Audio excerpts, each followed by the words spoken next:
Hukum alur film India dengan judul Badla. Film ini berkisah tentang seorang pengusaha muda sukses bernama Naina yang terjebak dalam kasus pembunuhan dan semua bukti mengarah kepadanya. Tapi apakah benar Naina pelakunya atau mungkinkah ada pembunuh lain yang sengaja menjebak Naina dalam kasus tersebut? Well guys, menurut aku pribadi film ini adalah salah satu film India dengan twist yang paling cerdas yang pernah aku tonton. Kok bisa? Nah, makanya guys, simak rangkuman alur film ini dari awal sampai akhir video tanpa skip, biar ketemu magis film ini, dan juga simak review di bagian akhir video ya. Ya, kali aja kalian bisa nebak siapa pelaku pembunuhan yang sebenarnya. Oke, tanpa banyak basa-basi, kita langsung ke TKP.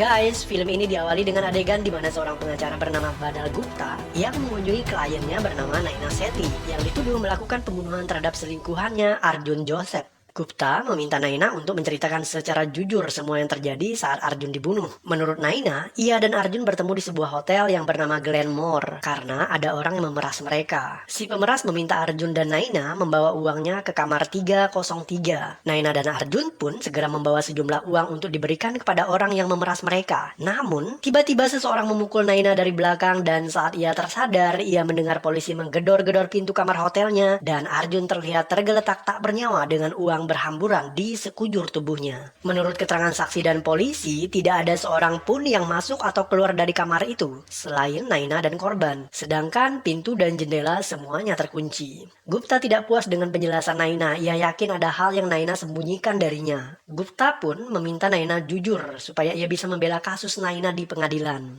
Gupta mengatakan bahwa layaknya dalam cerita Mahabharata, Destarastra adalah seorang raja yang buta dan ia butuh Sanjay sebagai matanya. Jadi apapun yang dikatakan Sanjay, itulah kebenaran baginya. Naina pun akhirnya menceritakan apa yang sebenarnya terjadi. Jadi begini, Naina adalah seorang pebisnis muda yang sukses dan tahun ini ia baru saja mendapat penghargaan sebagai pebisnis wanita terbaik. Ia memiliki seorang suami yang bernama Sunil Sethi dan mereka dikaruniai seorang anak, buah dari pernikahan itu. Suatu hari, Naina menemui kekasih gelapnya yang bernama Arjun di sebuah villa di Aviemore, Inggris. Naina mengatakan kepada suaminya bahwa ia ada urusan bisnis di Perancis. Setelah menghabiskan malam bersama Arjun selingkuhannya, mereka pun bersiap pulang. Di tengah perjalanan, mobil yang dikendarai Naina mengalami kecelakaan guys. Kronologisnya, Naina berusaha menghindari seekor rusa yang menghalangi jalannya dengan memakan badan jalan pengemudi lain. Kemudian dari arah yang berlawanan sebuah mobil melintas dan mobil tersebut terpaksa banting setir untuk menghindari tabrakan langsung dengan mobil Naina. Namun naas, mobil tersebut malah menabrak pohon. Naina tidak terluka dalam kecelakaan tersebut, tetapi pengemudi mobil yang menabrak pohon tadi malah tewas di tempat. Naina berusaha menghubungi polisi, namun Arjun melarangnya karena jika Naina menelpon polisi, maka ketahuan bahwa mereka tidak sedang berada di Perancis untuk urusan bisnis. Dan itu bisa membuka kedok perselingkuhan keduanya, sekaligus menghancurkan reputasi Naina yang berimbas ke bisnis yang ia jalani. Nah, karena saat kecelakaan suasananya sepi, Arjun menyarankan kepada Naina agar sesegera mungkin meninggalkan lokasi tersebut. Sebelum mereka sempat melakukannya, tiba-tiba ada sebuah mobil melintas. Arjun pun segera menyembunyikan mayat pemuda yang mengalami kecelakaan tadi guys. Mobil yang melintas itu ternyata digendarai oleh seorang bule. Saat bulenya bertanya apa ada masalah, Arjun mengatakan bahwa mobilnya menabrak pohon tetapi ia tidak apa-apa. Dan bule tadi pun guys segera pergi. Nah, rencana mereka di awal buat ninggalin mobil nggak jadi guys. Karena si bule tadi udah ngeliat wajah mereka di TKP. Jadi, jika mereka main kabur aja, tentu si bule tadi bisa jadi saksi dan kasih info ke polisi dong. Makanya Arjun pun berpikir lebih nekat lagi. Ia menyarankan agar Naina membuang mobil dan mayat pemuda tadi ke suatu tempat. Sebenarnya Arjun sendiri yang ingin membuang mayat dan mobil itu. Namun karena mobilnya si pemuda tadi mesinnya manual, sedangkan Arjun gak bisa nyetir yang gituan, makanya dia meminta Naina yang melakukan itu. Naina pun membuang mobil dan mayat korban tabrakan tadi ke dalam sungai yang penuh dengan rawa. Sedangkan Arjun terpaksa harus menunggu mobil Naina yang rusak dan gak bisa dinyalain.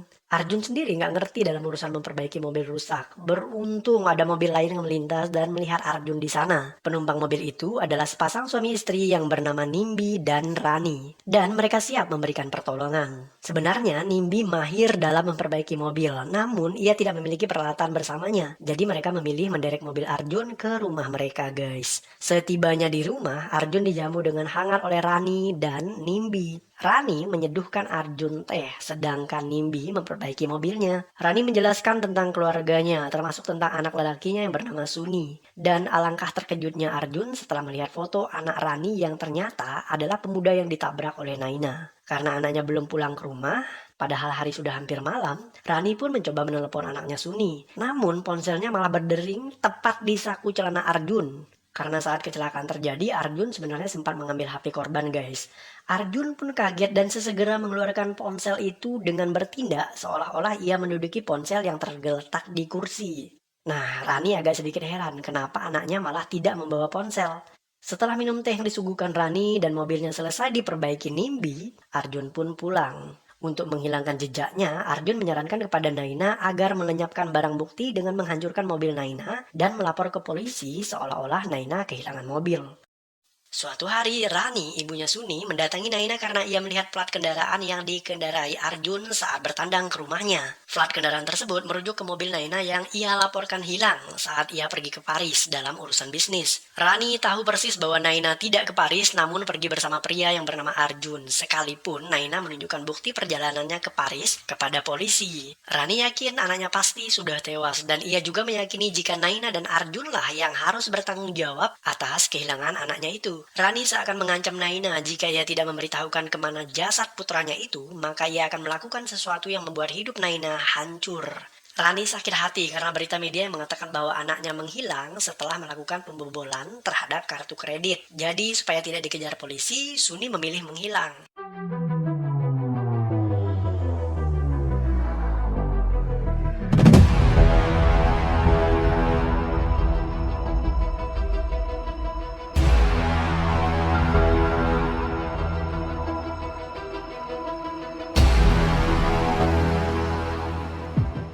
Tak hanya itu, Naina juga mendapatkan surat ancaman. Seseorang mengatakan kepadanya bahwa harga tutup mulutnya adalah 100.000 pound sterling untuk kasus kematian Suni. Dalam surat ancaman tersebut ada foto rawa tempat Naina menenggelamkan mayat Suni. Naina jadi teringat akan si bule yang pernah mereka temui saat kecelakaan tersebut dan ia berpikir jangan-jangan si bule itulah yang mengancamnya. Guys, Naina punya asisten pribadi yang begitu loyal kepadanya. Ia bernama Jimmy. Naina menceritakan pada Jimmy bahwa ia tidak pergi ke Perancis. Dan saat ia terjebak dalam hotel dan dituduh sebagai pembunuh Arjun, Naina meminta Jimmy mencari seorang pengacara untuk membelanya. Jimmy menunjuk Gupta sebagai pengacara Naina karena Gupta adalah pengacara handal yang tidak pernah kalah dalam kasusnya selama 40 tahun terakhir. Jimmy jugalah yang menyiapkan bukti-bukti perjalanan Naina ke Perancis, walaupun Naina tidak pernah pergi ke sana. Setelah mendengar cerita Naina, Gupta jadi sadar bahwa yang menjebak Naina adalah Rani dan Nimbi. Karena jika motifnya adalah uang, tidak mungkin pelaku membunuh Arjun di hotel dan membiarkan uangnya berhamburan di sana. Sedangkan untuk foto rawa dan surat dalam ancaman itu, Gupta mengatakan bahwa daerah tersebut memang banyak rawa. Jadi otomatis jika membuang mayat atau menyembunyikan sesuatu, pasti di dalam sungai yang penuh dengan rawa. Sedangkan untuk pembobolan kartu kredit yang dilakukan Suni seperti yang diberitakan oleh media, Gupta berasumsi bahwa kemungkinan Arjun yang mengambil kartu kredit Suni saat kecelakaan dan kartu itu ia gunakan untuk pembobolan kartu kredit. Film beralih ke adegan di mana Gupta berspekulasi tentang kemungkinan yang terjadi saat pembunuhan Arjun dan alasan kenapa Hotel Glenmore menjadi tempat kejadian perkara. Menurut Gupta, ternyata ini adalah alasan kenapa Hotel Glenmore dan kamar 303 dijadikan tempat pertemuan antara Arjun dan pemerasnya. Jadi begini guys, Nimbi, ayahnya Suni, adalah seorang karyawan Hotel Glenmore. Ia punya akses untuk masuk ke kamar. Sebelum Naina dan Arjun check-in, ia membuka pintu kamar dan menyembunyikan Rani istrinya di dalam lemari. Kemudian kembali mengunci pintu kamar. Saat Arjun dan Naina datang, Rani mendorong Naina hingga pingsan, kemudian membunuh Arjun. Rani kemudian membuka jendela yang terkunci dengan memanfaatkan kunci yang suaminya berikan kepadanya. Kemudian ia keluar dari jendela dan masuk ke kamar karyawan yang berdampingan langsung dengan kamar 303 dan Naina pun menjadi tertuduh karena hanya ia dan korban yang ada di sana. Gupta mendapatkan telepon. Tak lama setelahnya ia menyampaikan kepada Naina bahwa saksi kunci yang akan mereka lawan di pengadilan nanti adalah Rachel, istri Arjun yang telah tewas. tewas. Rachel menuduh Naina menghabisi suaminya karena suaminya mengancam akan membongkar kasus perselingkuhannya dan menjatuhkan image Naina sebagai pengusaha muda yang sukses. Nah, agar menang dalam persidangan dan membuktikan bahwa bukan Naina yang membunuh Arjun, Gupta menyarankan agar Naina mengatakan di mana mayat Suni disembunyikan. Jadi di persidangan nanti, Gupta berencana akan mengarang cerita bahwa Naina memang benar ke Prancis, sedangkan Arjun membawa mobilnya sendirian ke villa. Terus terjadi kecelakaan dan Arjun yang menyembunyikan mayat Suni. Kemudian Rani mengetahui bahwa Arjun yang membunuh anaknya, maka Rani menyiapkan balas dendam dengan membunuh Arjun di Glenmore Hotel dan menjebak Naina sebagai pelakunya. Dengan demikian, Naina akan selamat dari tuduhan jaksa penuntut. Nah, setelah mendengar bahwa rekayasa kasus yang disajikan oleh Gupta dalam persidangan nanti, Naina pun mempercayai Gupta. Naina menunjukkan lokasi mayat Suni dibuang melalui peta. Naina juga mengakui bahwa Suni masih hidup saat ia menenggelamkan mobilnya di rawa, dan pengakuan ini membuat Gupta terperanjat. Gupta heran kenapa Naina tidak mengatakan ini sejak awal. Padahal untuk memenangkan kasusnya, Naina harus jujur kepada Gupta. Gupta marah dan ia mengatakan bahwa ini jelas-jelas bukan kecelakaan, tetapi pembunuhan yang disengaja oleh Naina. Namun Naina malah balik menyerang guys dengan mengatakan bahwa mereka bisa saja mengarang cerita bahwa Arjun lah pembunuhnya, karena tugas seorang pengacara adalah membela kliennya. Gupta kemudian mengatakan bahwa Naina tidak jujur dari awal ceritanya.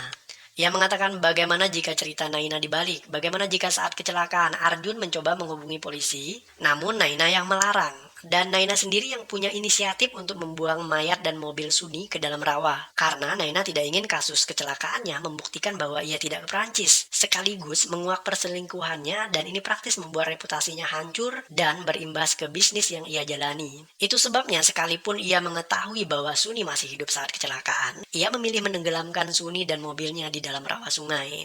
Nah, karena tidak tahan menanggung kebohongan ini, Arjun pun memilih untuk menemui Rani di Hotel Glenmore untuk mengungkap kebenarannya. Arjun juga meminta Naina untuk memberikan uang kompensasi kepada Rani dan keluarganya atas kematian anaknya itu. Naina tidak setuju dengan langkah yang diambil Arjun, jadi ia pun memilih membunuhnya dan ketika polisi tiba, Naina terpaksa menyamarkan ceritanya seolah-olah seseorang datang membunuh Arjun dan menghajar Naina hingga ia pingsan. Dengan demikian, orang-orang berpikir bahwa orang yang membunuh Arjun dan memukul Naina adalah Rani yang ingin membalas dendam. Arjun, Naina bersikeras bahwa cerita rekayasa Gupta itu bohong. Naina menunjukkan sendiri bahwa foto di koran yang membuktikan bahwa Nimbi ada di hotel saat kejadian itu terjadi. Namun Gupta membantah bahwa foto itu palsu karena saat kejadian Nimbi sedang cuti dan setelah ditelaah ternyata foto itu memang editan karena tidak ada bayangan Nimbi di cermin guys. Gupta kembali menegaskan jika Naina tidak jujur dan mengakui apa sebenarnya yang terjadi kepadanya, maka ia tidak bisa memenangkan kasusnya di pengadilan. Bahkan Gupta juga memilih untuk mundur dari kasus ini karena Naina tidak menceritakan detail kebenaran di balik kasusnya ini. Saat Gupta memilih pergi meninggalkan Naina, Naina pun akhirnya mengakui bahwa dialah yang membunuh Arjun di hotel karena ia tidak mau Arjun menceritakan kebenaran kecelakaan kepada Rani. Naina juga mengatakan bahwa Jimmy lah yang memanipulasi pembobolan kartu kredit, sehingga Suni diberitakan media terlibat kasus pembobolan kartu kredit. Makanya Suni memilih melarikan diri dan menghilang. Gupta akhirnya senang Naina mau jujur dan mengaku. Ia pun menyalami Naina pertanda ia setuju untuk tetap menangani kasus tersebut. Sebelum meninggalkan kamar Naina, Gupta mengatakan bahwa Mahabharata adalah kisah tentang pembalasan dendam Drupadi, ibu Pandawa yang merasa tersakiti. Setelah itu, ia pun pergi meninggalkan Naina. Tak lama setelah Tuan Gupta keluar dari kamarnya, Jimmy menelpon Naina dan tiba-tiba percakapan mereka terganggu karena ada pulpen yang sepertinya bukan pulpen karena pulpen ini mengganggu sinyal ponselnya. Dan di saat yang bersamaan, seseorang memencet bel pintu kamar Naina. Ketika ia membukakan pintu, pria tersebut mengatakan bahwa ia adalah Badal Gupta, pengacara yang diminta Jimmy untuk menangani kasus Naina. Naina akhirnya sadar bahwa Gupta yang sebelumnya bukanlah Gupta yang asli. Dan semua percakapan yang terjadi sudah direkam oleh Gupta yang sesungguhnya adalah Nimbi, ayah dari Suni. Dan dari jendela kamarnya, Naina hanya bisa melihat ke arah gedung di seberangnya. Di mana gedung itu adalah kamar yang dihuni oleh Rani dan Nimbi saat mereka mengintai keseharian Naina. Naina hanya tertegun dengan rasa kaget bercampur putus asa, sedangkan Nimbi atau Gupta yang palsu tadi terlihat sedang membuka topengnya, kemudian diikuti dengan adegan Rani yang menelpon polisi, dan film pun berakhir.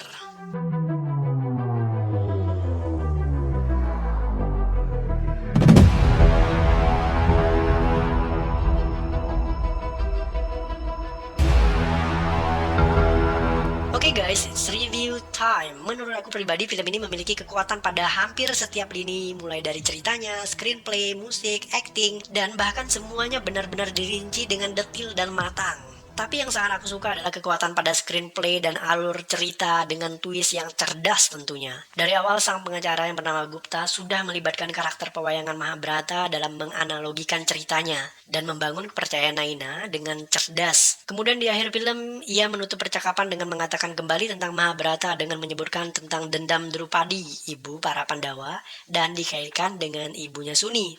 Twist yang disajikan di bagian-bagian akhir cerita ini juga tersaji dengan rinci dan sangat cerdas. 2 jempol deh buat film Badla ini guys.